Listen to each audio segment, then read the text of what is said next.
Consistency of इक्वेशन्समध्ये त्याचं meaning आपण पाहिलं की जर 3 इक्वेशन आपल्याला दिलेले असतील या स्वरूपात, हे 3 इक्वेशन कन्सिस्टंट आहेत असं आपण कधी म्हणणार? जर त्यांना कॉमन सोल्युशन एक्झिस्ट होत असेल तर. जर या तिन्ही इक्वेशन्सला कॉमन सोल्युशन असेल तर ते कन्सिस्टंट. आणि कन्सिस्टन्सी चेक करण्याची ही कंडिशन की या डिटर्मिनंटची व्हॅल्यू जर 0 आली तर कन्सिस्टंट, अदरवाईज इनकन्सिस्टंट. या एका ॲप्लिकेशनवरूनच आणखी एक ॲडिशनल क्वेश्चनचा टाईप स्ट्रेट लाईन्स या सेक्शनमधून येतो बघा. तो कसा? इन जनरल हे जे इक्वेशन्स आहेत a1x + b1y + c1, a2x + b2y + c2, a3x + b3y + c3, या इक्वेशन्सला म्हटलं जातं लिनियर इक्वेशन्स. या इक्वेशन्सला काय म्हटलं जातं? Linear equations. का म्हटलं जात असेल linear equations? Any idea?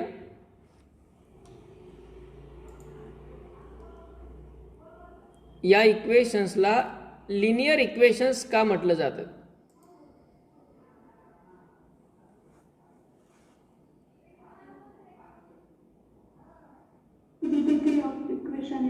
Yes, the highest degree of variables in the equation is 1. या इक्वेशन्स मधल्या कोणत्याही व्हेरिएबलची मोठ्यात मोठी डिग्री 1 आहे. 1 पेक्षा मोठी डिग्री नाही आहे कुठल्याच टर्ममध्ये, आणि म्हणून यांना म्हणायचं लिनियर इक्वेशन्स. ही डिग्री 1 असल्याचा बेनिफिट काय होतो? यांचा जर आपण ग्राफ काढला प्रत्येक इक्वेशनचा तर आपल्याला तो ग्राफ एक स्ट्रेट लाईन मिळतो.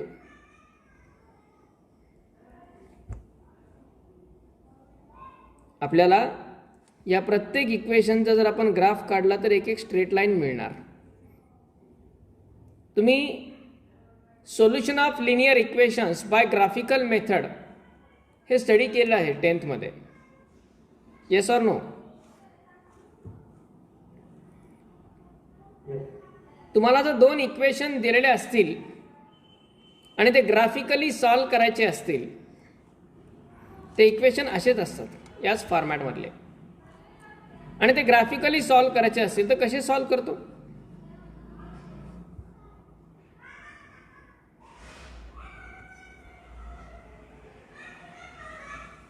येस, इक्वेशन्स ग्राफिकली सॉल्व कसे केले जातात?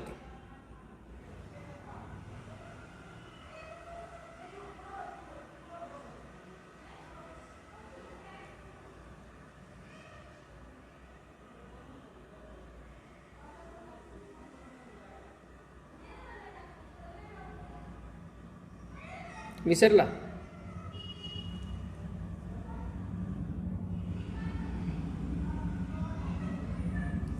दिलेल्या दोन्ही इक्वेशन्सचा ग्राफ काढला जातो.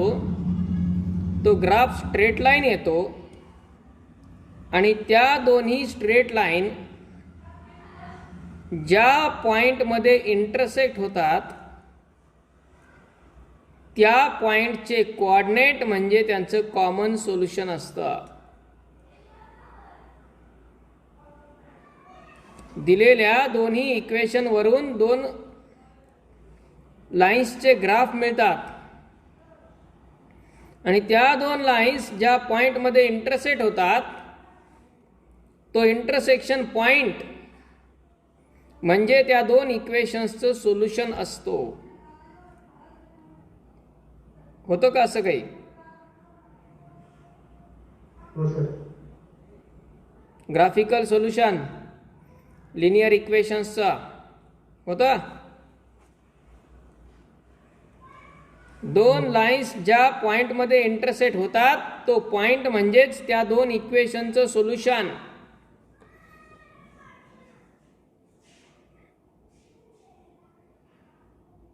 ओके,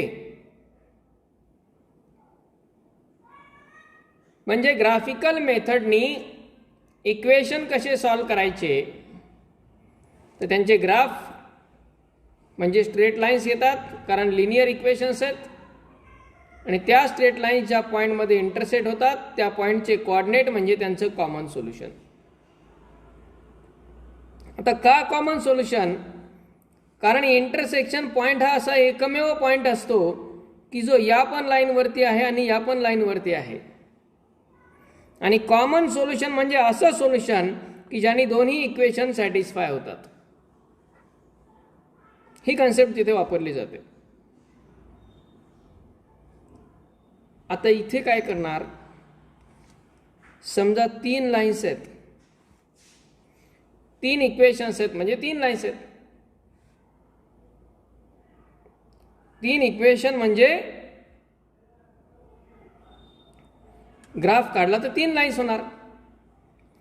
जर समजा तीनही इक्वेशन कन्सिस्टंट असले तर काय होईल बरं?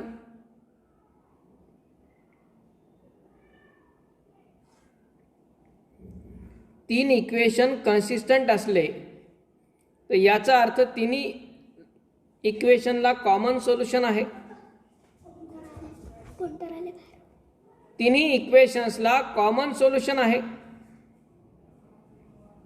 आणि कॉमन सोल्युशन आहे म्हणजेच या तिन्ही लाईन्स एकाच पॉइंटमधून पास होतील. बरोबर आहे?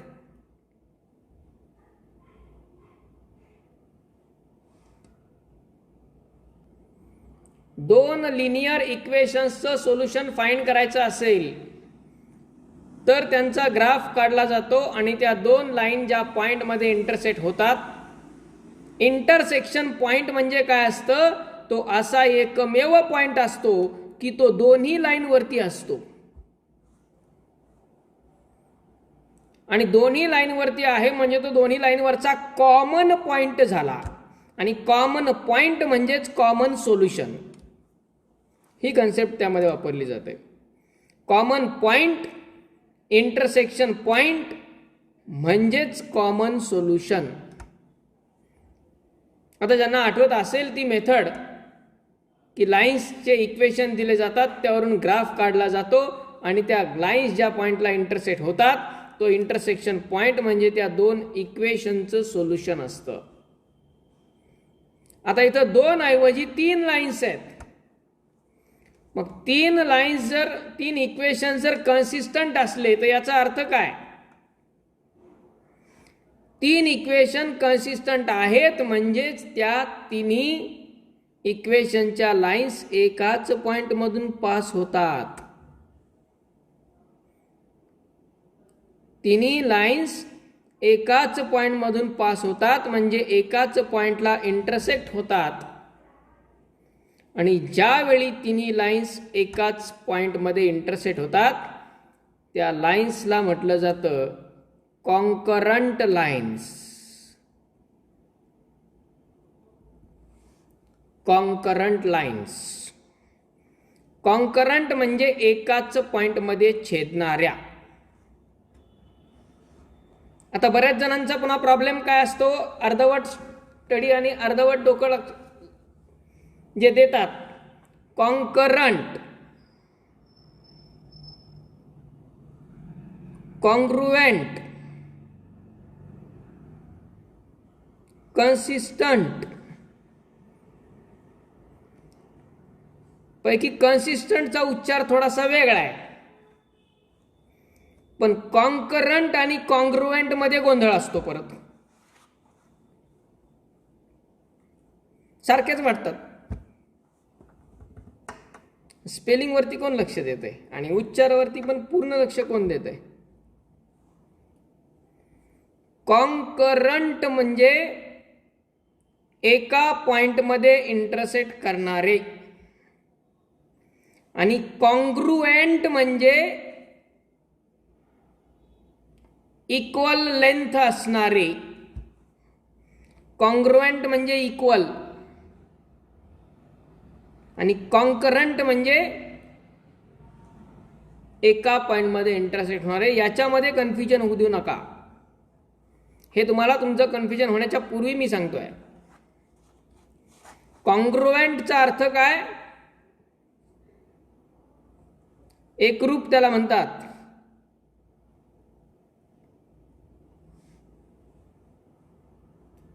टू सेगमेंट्स आर कॉन्ग्रुएंट म्हणजे दोन सेगमेंट एकरूप आहेत, त्यांची लेंथ इक्वल आहे. थ्री सेगमेंट्स आर कॉन्ग्रुएंट म्हणजे त्यांची लेंथ इक्वल आहे. पण थ्री सेगमेंट्स आर कॉन्करंट म्हटलं की याचा अर्थ तिन्ही सेगमेंट एका पॉइंटमध्ये इंटरसेक्ट होतात. म्हणजे कॉन्करंटचा अर्थ काय? Intersecting in A point. एका पॉइंटमध्ये इंटरसेक्ट होणाऱ्या म्हणजे कॉन्करंट. ओके.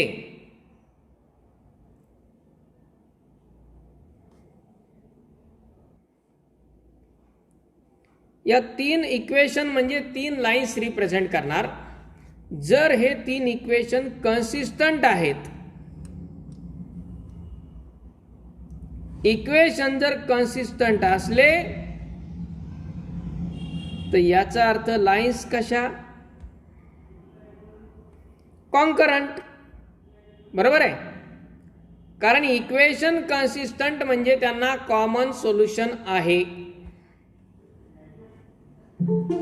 इक्वेशन कन्सिस्टंट म्हणजे त्यांना कॉमन सोल्युशन आहे. आणि कॉमन सोल्युशन आहे म्हणजेच त्या एकाच पॉईंटमधून पास होतात. आणि एकाच पॉईंटमधून पास होतात म्हणजेच त्या लाईन्स कॉन्करंट आहेत. ओके. हे एक महत्त्वाचं वाक्य. ते वाक्य लिहून घ्या. फक्त एवढ्या वाक्यावरती क्वेश्चन. कारण क्वेश्चन विचारताना चेक द कन्सिस्टन्सी असं विचारण्याऐवजी check whether the lines are concurrent or not. फक्त क्वेश्चन बदलला जातो, सोल्युशनमध्ये काही नाही चेंज. लाईन्स कॉन्करंट आहे की नाही हे चेक करायचं आहे तर आपल्याला इक्वेशनची कन्सिस्टन्सी चेक करावी लागते. जर इक्वेशन कन्सिस्टंट नसले तर याचा अर्थ तिघांना कॉमन सोल्युशन नाहीये. याचा अर्थ तिन्ही लाईन्स एका पॉईंटमधून पास होत नाहीत. आणि तिन्ही लाईन्स एका पॉईंटमधून पास होत नाहीत म्हणजेच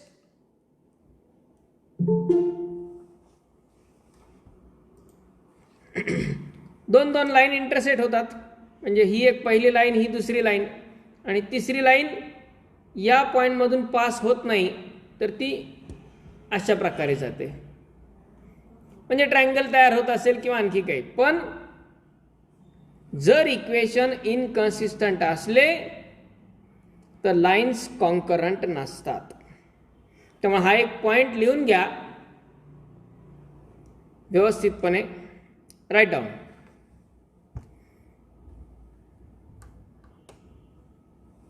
if the three linear equations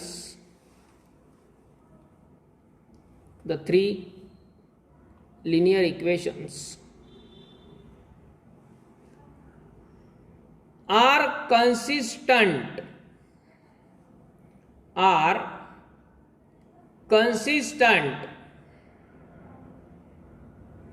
three linear equations are consistent, then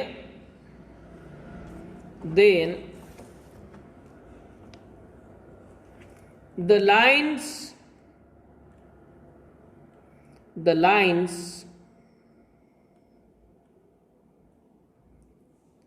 represented by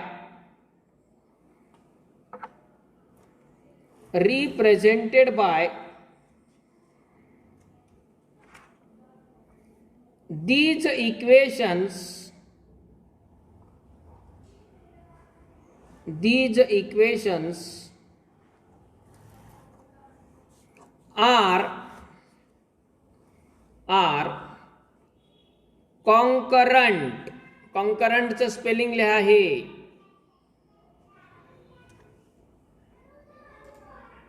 concurrent.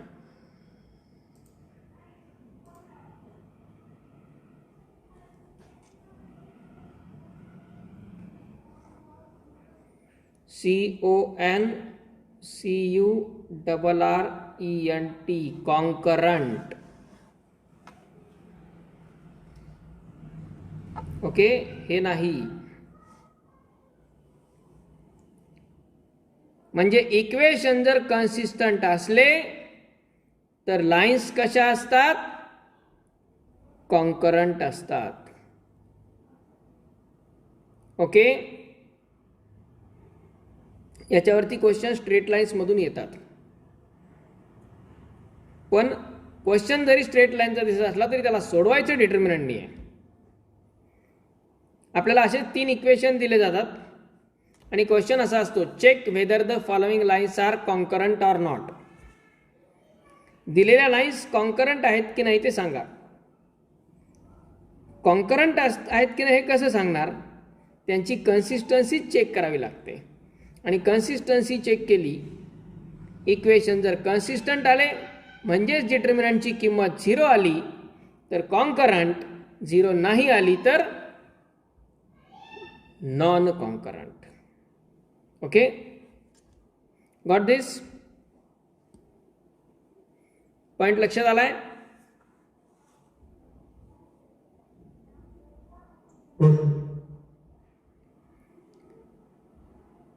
त्यानंतर हे झालं कन्सिस्टन्सी. कन्सिस्टन्सीमध्ये आपलं हे 2-3 टाईपचे क्वेश्चन्स आहेत फक्त. नेक्स्ट ॲप्लिकेशन आहे डिटर्मिनंटचं, ते म्हणजे determinants are used to find the area of triangle. खूप युजफुल ॲप्लिकेशन आहे हे. हे ॲप्लिकेशन स्टडी डिटर्मिनंटमध्ये करायचे आहेत, पण यूज आपल्याला वेगवेगळ्या ठिकाणी त्याचं करायचं आहे. म्हणजे जसं आता म्हटलं की स्ट्रेट लाईनमध्ये आपल्याला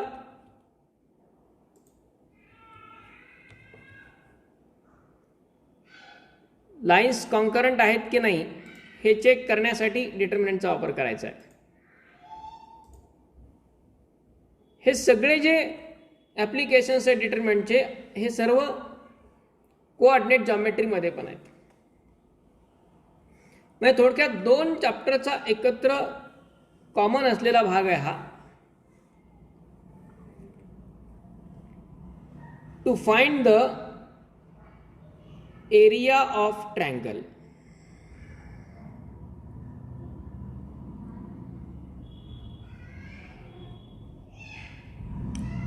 आता एरिया ऑफ ट्रायंगल फाइंड करण्याचे भरपूर फॉर्म्युले आहेत. पैकी आत्तापर्यंत आपल्याला माहिती असणारे फॉर्म्युले कोणकोणते आहेत आधी ते सांगा, म्हणजे आपल्याला फरक लक्षात घेता येईल कुठला फॉर्म्युला कधी यूज करायचा ते. काय एरिया ऑफ ट्रायंगलचा फॉर्म्युला माहिती आहे कुठला?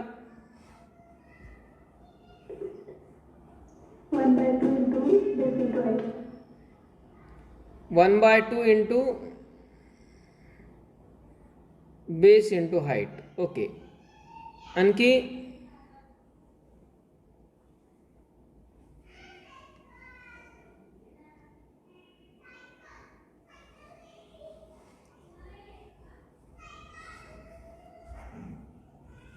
एकच फॉर्म्युला आहे ट्रायंगलच्या एरियाचा.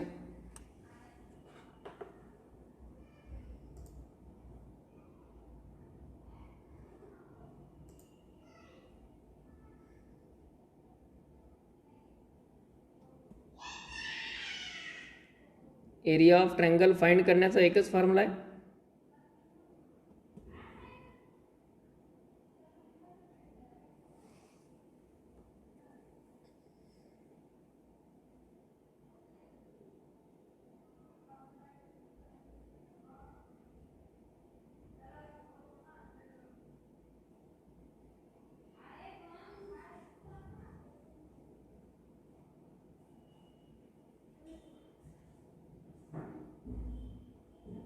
आणखी कुठला फॉर्म्युला नाही का? एरिया ऑफ ट्रायंगलचा काय असतो तो?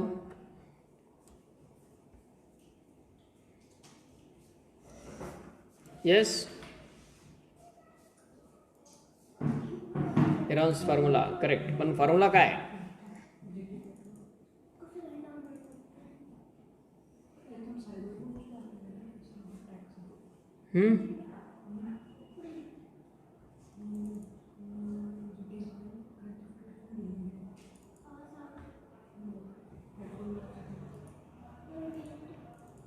आपला मेन प्रॉब्लेम काय असतो माहिती आहे, आपण खूप टेम्पररी स्टडी करतो.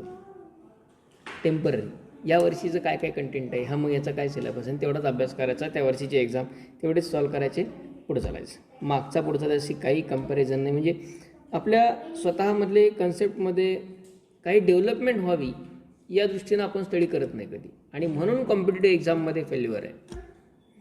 कॉम्पिटेटिव्ह एक्झाममध्ये जर सक्सेसफुल राहायचं असेल कुठल्याही, तर तुमचा ओव्हरऑल स्टडीच महत्त्वाचा आहे, आणि तिथं ओव्हरऑल स्टडीज चेक केला जातो. पाठांतर केलेले एक्झाम्पलचे टाईप्स काही काम करत नाही तिथे. तुम्ही स्वतः तुमचं स्किल कसं वापरू शकता हे महत्त्वाचं असतं.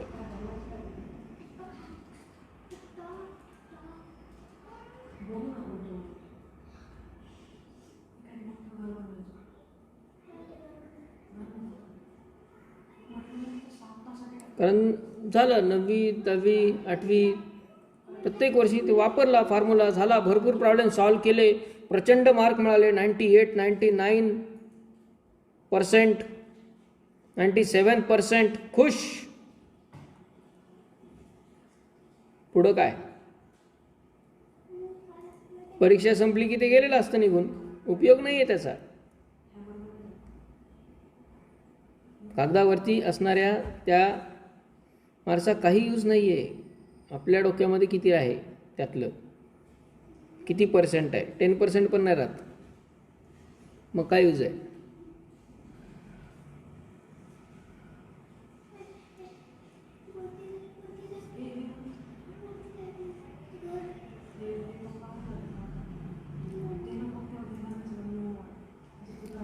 Area of triangle. And for your information की ह्या 11th-12th पर्यंतच्या पूर्ण ड्युरेशनमध्ये आणखी 8-10 फॉर्म्युले एरिया ऑफ ट्रायंगलचे स्टडी करायचे आहेत. आपल्याला 2 मध्येच गोंधळ आहे आपला. आणखी ट्रिग्नॉमेट्रीमध्ये आणखी बरेच फॉर्म्युले तयार होणार आहेत एरिया ऑफ ट्रायंगलचे. डिटर्मिनंटमध्ये आहेच एक आता हा. एवढ्या सगळ्यांमध्ये कोणता कधी वापरायचा हा प्रश्न वेगळाच, फॉर्म्युलाच लक्षात नाहीत, तिथूनच तयारी आपली. म्हणजे कन्फ्युजन कधी होणार आपलं? सगळे फॉर्म्युले माहिती असले, लक्षात असले तर. फॉर्म्युला लक्षातच नाही म्हटल्यानंतर कन्फ्युजनचा प्रश्नच नाही, येतच नाही, सॉल्वच होत नाही.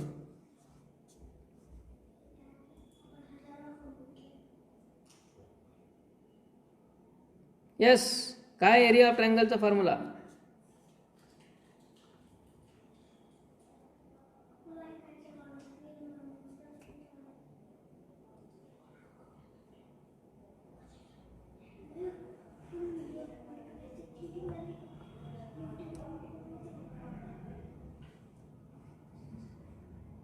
स्क्वेअर रूट ऑफ एस,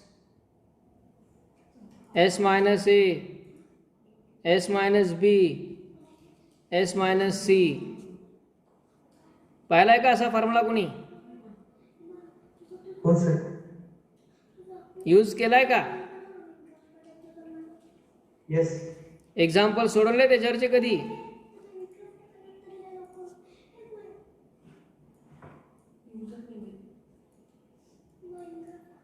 आठवत नाही वेळेला, उपयोग नाही. कारण तेवढ्यावरती आपण झाली, परीक्षा दिली, संपलं काम आपलं, त्याचं काही संबंध नाही. टेम्पररी स्टडी असतो आपला, टेम्पररी स्टडी. एक्झाम ओरिएंटेड नको आहे. कन्सेप्ट ओरिएंटेड असला तर आपल्याला लाईफ टाईम यूज आहे त्याचा.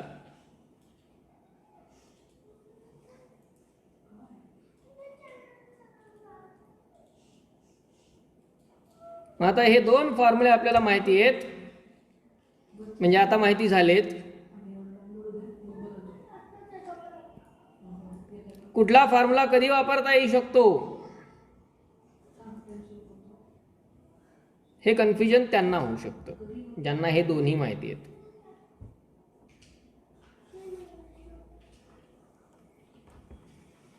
One half base into height हा फॉर्म्युला कधी वापरायचा? एरिया ऑफ ट्रायंगलचेच आहेत हे दोन्ही पण.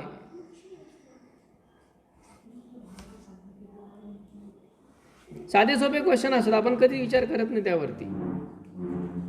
हा कधी वापरणार फॉर्म्युला आणि हा कधी वापरणार का असं क्वेश्चन असतात आपल्या एक्झाम मध्ये वगैरे.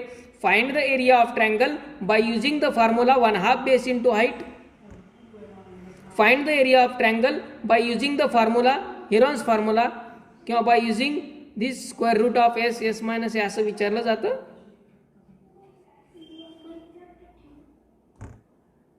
मग आपण कसं डिसिजन घेणार कोणता फॉर्म्युला वापरायचा आहे ते? आपल्या प्रॉब्लेम सॉल्व्ह करण्याची, क्वेश्चन सॉल्व्ह करण्याची जी अडचण आहे ती इथं असते, आपण त्याच्यावरती फोकस नाही करत.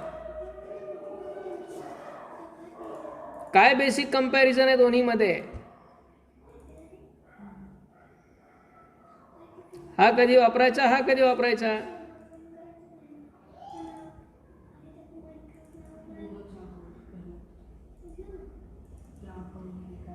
हा पण काही फार अवघड क्वेश्चन नाहीये. जर आपल्याला ट्रायंगलचा बेस आणि हाईट माहिती असले तर हा वापरायचा.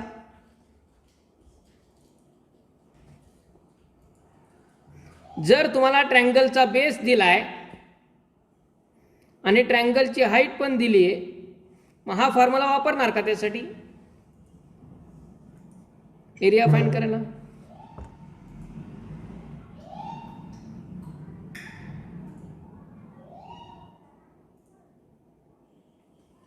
मग हा पहिला फॉर्म्युला कधी वापरणार?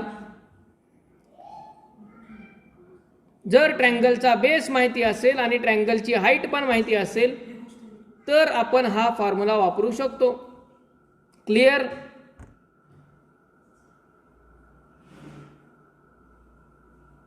मग हा दुसरा फॉर्म्युला कधी वापरणार?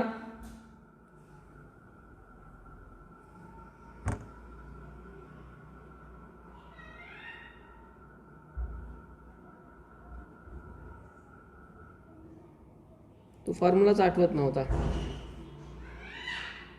आता लिहिल्यावर पाहिलं याला कुठेतरी बघितलंय म्हणून.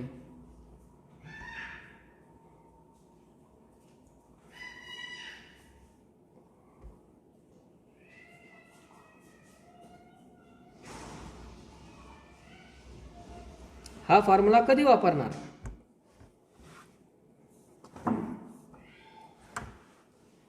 असं काही डिसाइडेड आहे? हा फक्त जानेवारी फेब्रुवारी मध्ये वापरायचा, हा मार्च मध्ये वापरायचा, असं काही ठरलेलं आहे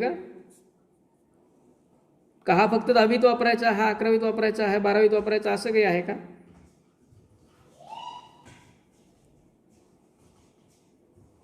हे काय? एस काय, ए काय, बी काय, सी काय?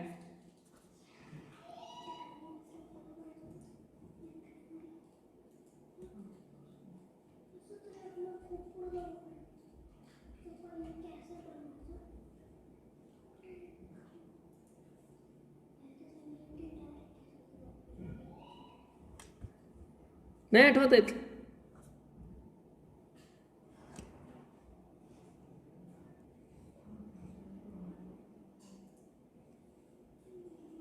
दिस इज कॉल्ड ट्रायंगल. हे तर माहिती आहे. अशा प्रकारचं चित्र असते त्याला ट्रायंगल म्हणतात. त्याला 3 व्हर्टायसेस असतात, यांना व्हर्टेक्स म्हणतात प्रत्येकाला. हा जो पॉइंट आहे तो व्हर्टेक्स शिरोबिंदू, हा जो बी आहे तो एक व्हर्टेक्स आणि हा जो सी आहे तो एक तिसरा व्हर्टेक्स. एक असेल तर व्हर्टेक्स, 3 असेल तर व्हर्टायसेस. ए बी ही त्या ट्रायंगलची एक साइड, बी सी ही दुसरी साइड AC ही तिसरी साइड. या ट्रायंगलचा बेस कोणता सांगा?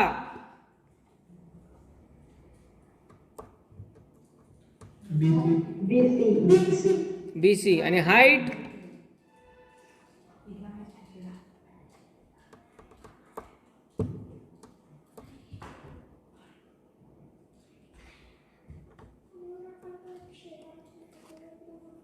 Which is height?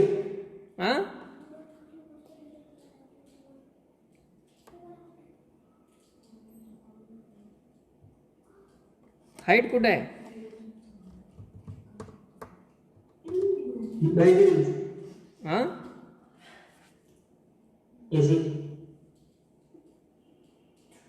नाही आहे.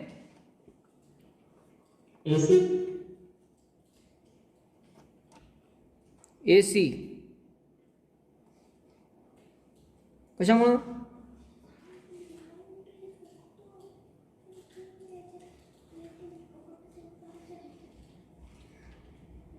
हाईट काय ट्रायंगलची? BC जर बेस आहे तर हाईट काय?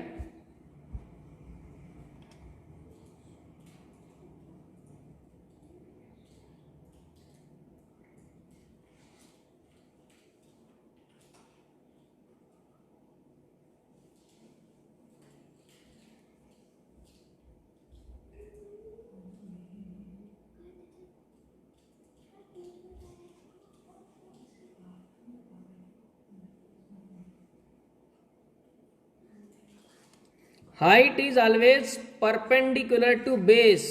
बरोबर आहे? Yes or no?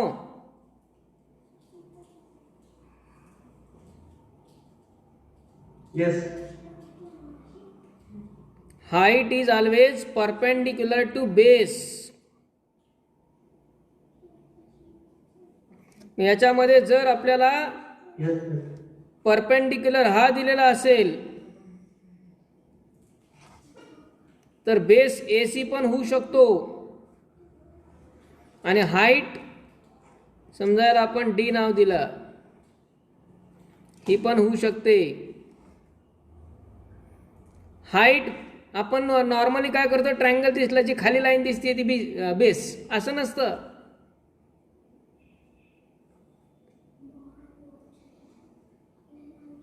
याच्यामध्ये बेस कुणीही असू शकतो. AB असू शकतो, BC असू शकतो, AC पण असू शकतो. ज्याच्यावरती परपेंडिक्युलर लेंथ दिलेली असेल ती त्याची हाईट आणि तो बेस करस्पॉन्डिंग. आता इथे आपल्याला बेस पण माहिती नाहीये, हाईट पण माहिती नाहीये.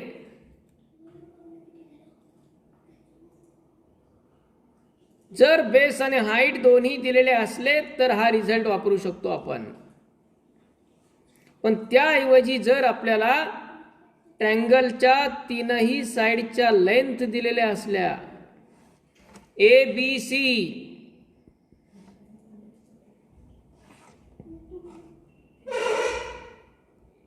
स्मॉल a म्हणजे ह्या साइडची लेंथ BC, स्मॉल b म्हणजे ह्या साइडची लेंथ आणि स्मॉल c म्हणजे ह्या साइडची लेंथ. ट्रायंगलच्या जर तीनही साइडच्या लेंथ दिलेल्या असतील तर हा फॉर्म्युला उपयोगाचा नाहीये. तिथे आपल्याला हा फॉर्म्युला वापरता येतो. हा फॉर्म्युला कधी वापरायचा आणि हा फॉर्म्युला कधी वापरायचा? साधं सोपं आहे. बेस आणि हाईट माहिती असेल तर हा फॉर्म्युला, आणि ट्रायंगलच्या तीनही साइडची लेंथ माहिती असेल तर हा फॉर्म्युला. सिंपल.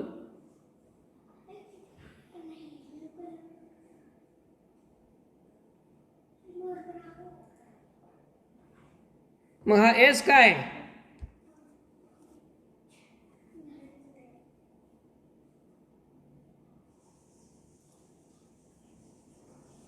ABC या जर ट्रायंगलच्या तिन्ही साइडच्या लेंथ आहेत तर S काय?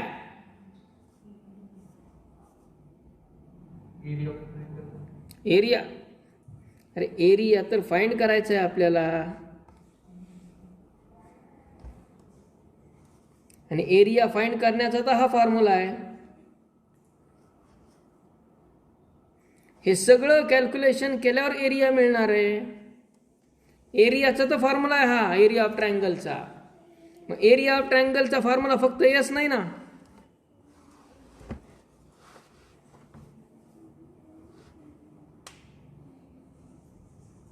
What is this S?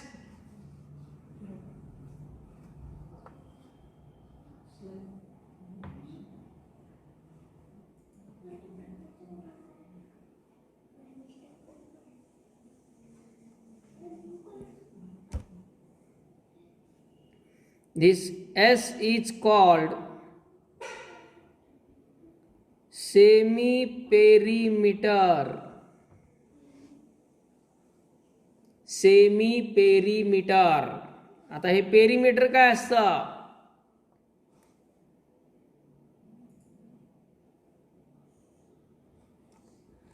Perimeter परिमिती म्हणजे काय?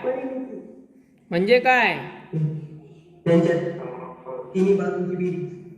तिन्ही बाजूंची बेरीज म्हणजेच ए प्लस बी प्लस सी. ट्रायंगलच्या तीनही साइडचं लेंथचं ॲडिशन म्हणजे त्याची पेरीमीटर. आणि मग सेमी पेरीमीटर म्हणजे काय?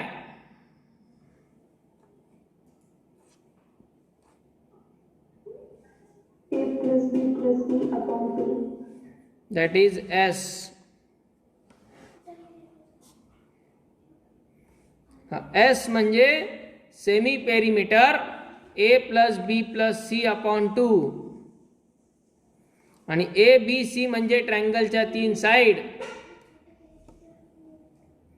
आणि हा झाला एरिया ऑफ ट्रायंगलचा फॉर्म्युला. दोन फॉर्म्युले आहेत, एक 1/2 बेस इंटू हाईट. आपला तेवढा एकच आठवतो फक्त. हा पण एक आहे.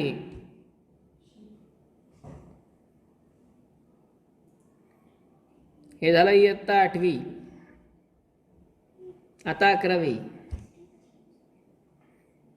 हे दोन दोन फॉर्म्युले आहेत. आणखी इतर फॉर्म्युल्यांची काय गरज आहे? हा ट्रायंगल जो आहे खूप काही स्टडी करण्यासारखं आहे. या ट्रायंगलमध्ये पूर्ण ट्रिग्नोमेट्री ही ट्रायंगलचीच आहे. जर आपल्याला बेस आणि हाईट माहिती असतील तर हा पहिला फॉर्म्युला. ट्रायंगलच्या तिन्ही साइडच्या लेंथ माहिती असतील तर दुसरा फॉर्म्युला. मग आता डिटर्मिनंटची काय गरज आहे आणि तो कधी वापरायचा? त्याच्यासाठी आता next formula.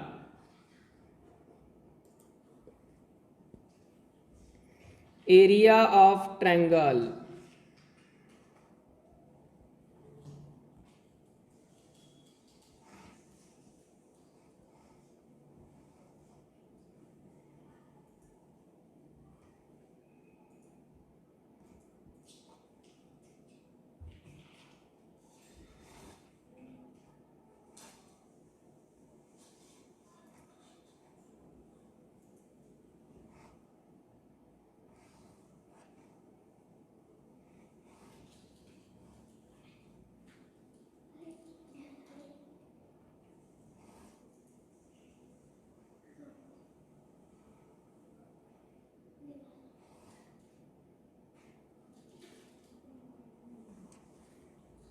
Now suppose we have given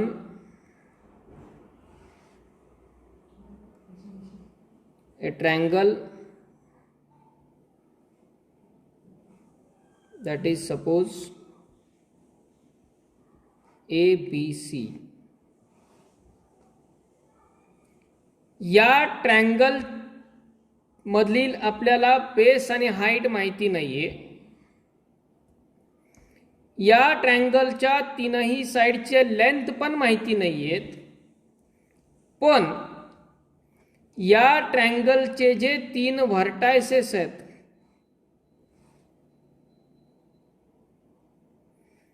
या तीनही व्हर्टायसेसचे कोऑर्डिनेट दिलेले आहेत.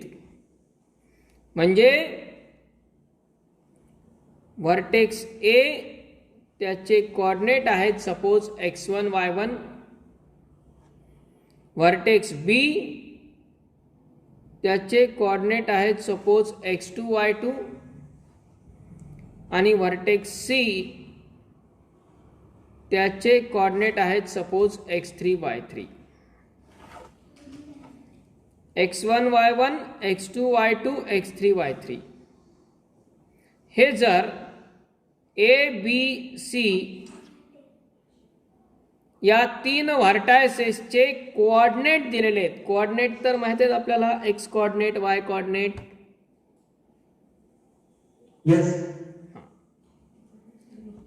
अशा वेळी जर आपल्याला ट्रायंगलचा एरिया फाइंड करायचा असेल आणि आपला हट्टच असेल की मागचाच फॉर्म्युला वापरायचा आहे, तरी फाइंड करता येऊ शकतो. कसा? आपल्याला आधी ए बी, बी सी आणि ए सी या तीनही लेंथ काढाव्या लागतील डिस्टन्स फॉर्म्युला वापरून. डिस्टन्स फॉर्म्युला होता एक, आठवत आहे? दोन पॉइंटचे कोऑर्डिनेट दिलेले असतील तर त्यावरून त्यांच्यामधलं डिस्टन्स फाइंड करण्याचा डिस्टन्स फॉर्म्युला. काय असतो डिस्टन्स फॉर्म्युला?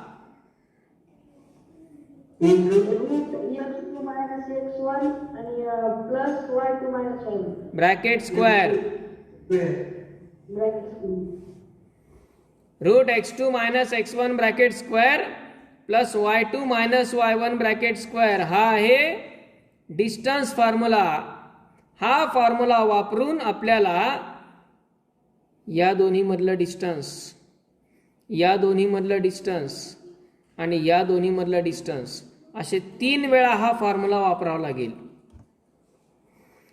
3 वेळा हा फॉर्म्युला वापरला तर आपल्याला ए बी आणि सी ह्या तिन्ही लेंथ मिळतील आणि मग आपण मागचा फॉर्म्युला वापरू शकतो, square root S, S minus A, S minus B, S minus C वाला. पण ह्याने किती लेंथ वाढतीये बघा क्वेश्चनची. 3 डिस्टन्सेस काढायचे. बरं ते काढणं का होईना डिस्टन्स फॉर्म्युला वापरून. याच्यातलं येणाऱ्या संख्येचं स्क्वेअर रूट निघलं तर ठीक आहे, नाही निघलं तर मग समजा ए ची व्हॅल्यू आली अशी √5, बी ची व्हॅल्यू आली √10 आणि सी आला समजा √13. आता हे जर आपण वापरले मागच्या फॉर्म्युल्यामध्ये, बघा ज्यांना कॅल्क्युलेशन करता येतं, शक्यतो स्वतः कॅल्क्युलेशन करतात, त्यांच्या लक्षात येईल की ह्या अशा जर लेंथ आल्या तर मागचा फॉर्म्युला वापरताना काय होणार आहे ते. बरोबर आहे? प्रचंड कॉम्प्लिकेशन वाढेल आणि याच्यासाठीच पर्याय दिलेला आहे डिटर्मिनंटनी. अगोदर फॉर्म्युल्याची गरज काय, फरक काय हे माहिती असणं गरजेचं आहे, तर त्याचा इम्पॉर्टन्स राहील. नुसतं हा फॉर्म्युला आहे हा वापरा, टेम्पररी स्टोरेज. मग जर आपल्याला ट्रायंगलच्या तीनही व्हर्टायसेसचे कोऑर्डिनेट दिलेले असतील तर एरिया कसा फाइंड करायचा?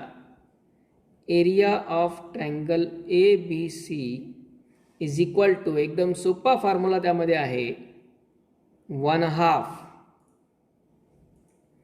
Determinant, 1/2 determinant x1 y1 1, x2 y2 1, x3 y3 1. एकदम सोपा फॉर्म्युला. म्हणजे आपल्याला जर कोऑर्डिनेट दिलेले असतील x1 y1 ते इथे लिहायचे, x2 y2 इथे, x3 y3 इथे, x1 y1 1, x2 y2 1, x3 y3 1. शेवटचा कॉलम कंपल्सरीली 1 1 1च. शेवटचा कॉलम कंपल्सरीली 1 1 1 आणि पहिल्या 2 कॉलम मध्ये फक्त हे कोऑर्डिनेट टाकून द्यायचे. म्हणजे फॉर एक्झाम्पल जर आपल्याला क्वेश्चन असा असेल, find the area of triangle whose vertices R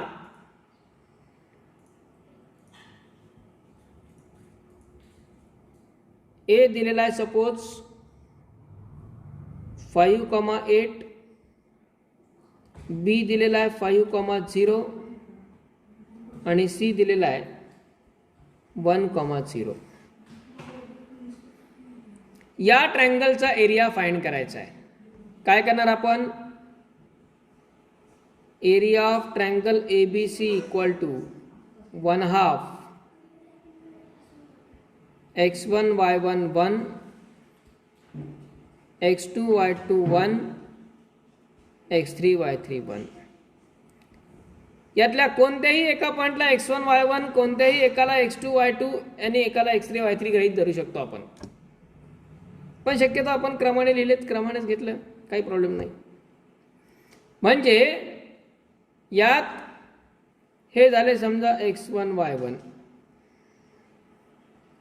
हे झाले x2 y2 आणि हे झाले x3 y3.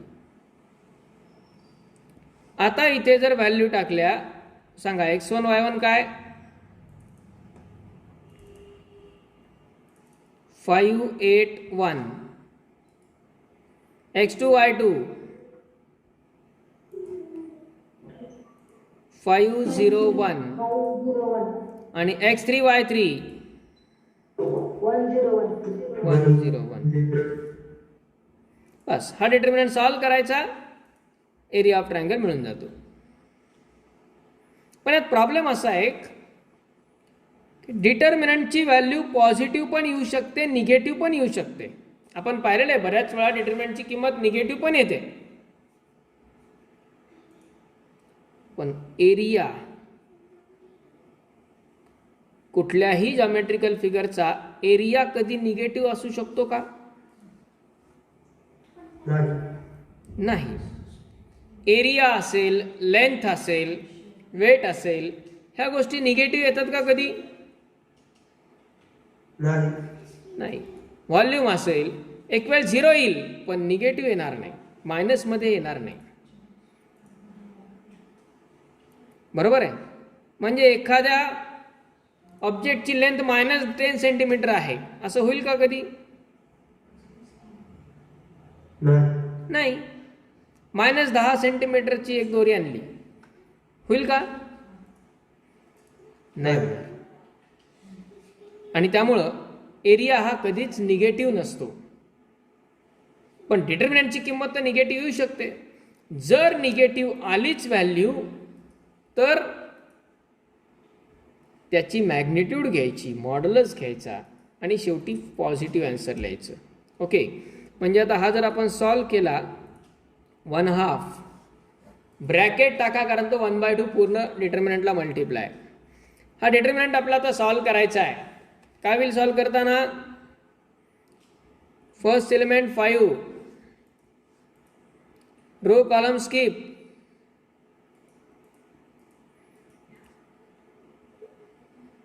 -0 -0. Second element sign change, त्याचा रो कॉलम स्किप केला, 5 -1. आणि third element as it is, त्याचा रो कॉलम स्किप केला, 0 -0. ओके. 1/2 इंटू 0 -0 आणि 0 इंटू 5 परत 0च. 5 -1 आणि 4 इंटू 8 32. पण तो मायनस आहे, -32. आणि पुढे पण 0 -0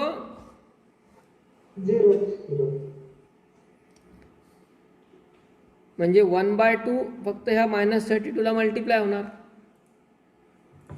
2 न भाग जाईल 32 ला, काय येईल तो -16. पण एरिया कधी निगेटिव्ह असतो का? म्हणून त्याला टाकायचा मॉड्युलस आणि शेवटी लिहायचं 16 square units.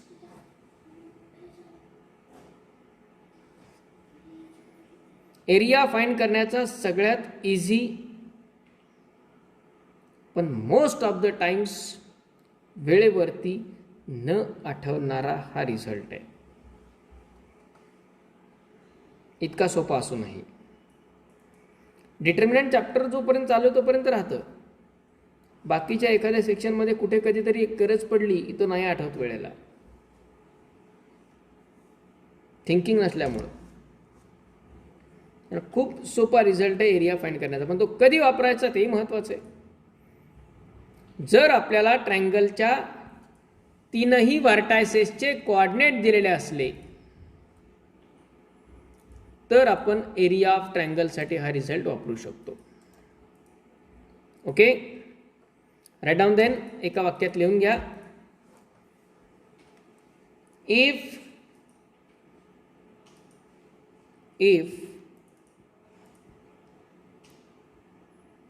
capital A x1 y1 capital B x2 y2 and capital C x3 y3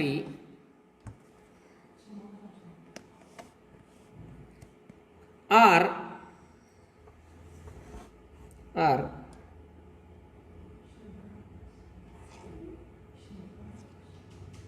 vertices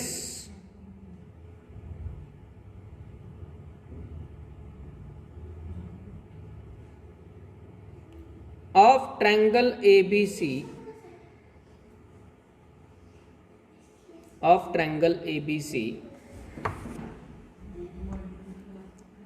आता कोऑर्डिनेट जॉमेट्रीमध्ये याचं डेरिव्हेशन पण आहे, पण आपल्याला डेरिव्हेशनची गरज नाही आताच. Vertices of triangle ABC, then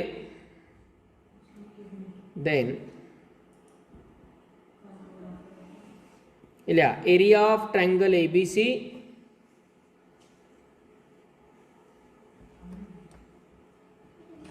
equal to 1/2 determinant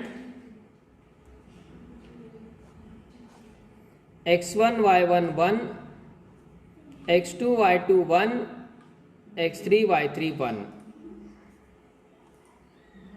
1/2 determinant x1 y1 1 x2 y2 1 x3 y3 1.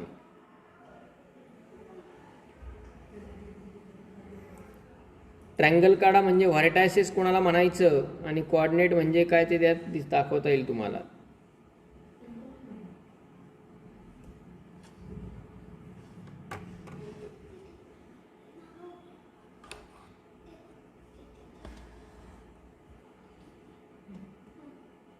झालंय.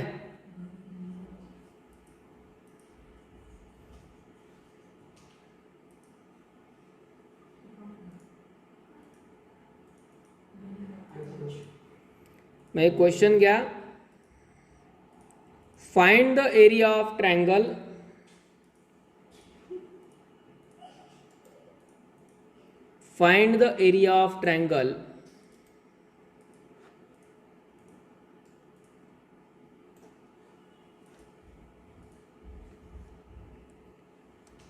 whose vertices are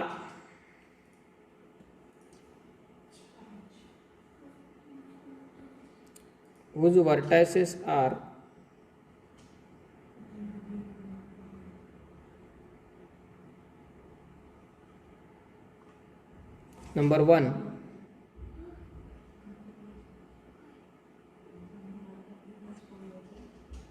A in bracket 5, 8,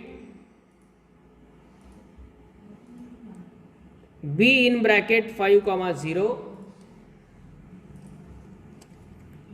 C in bracket 1,0.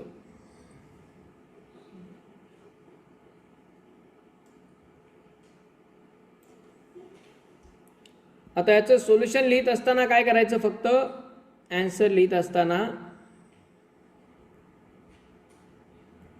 Vertices of triangle R, हे व्हर्टायसेस दिलेले आहेत आपल्याला. त्याखाली आपण लक्षात येण्यासाठी x1 y1 x2 y2 x3 y3 असं लिहू शकता.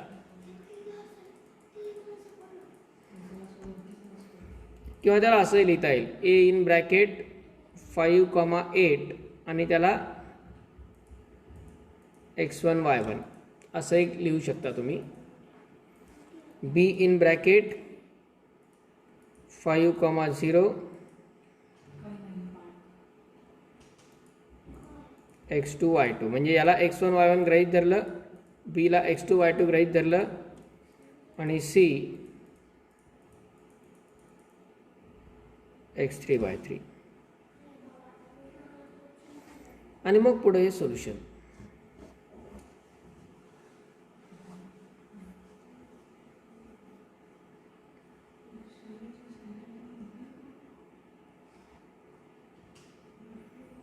आणि 2 एक्झाम्पल तुम्हाला होमवर्कसाठी देणार आहे.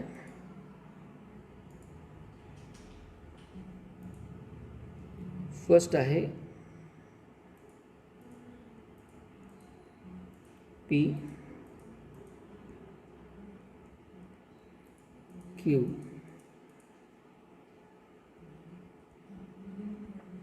R आणि सेकंड आहे M N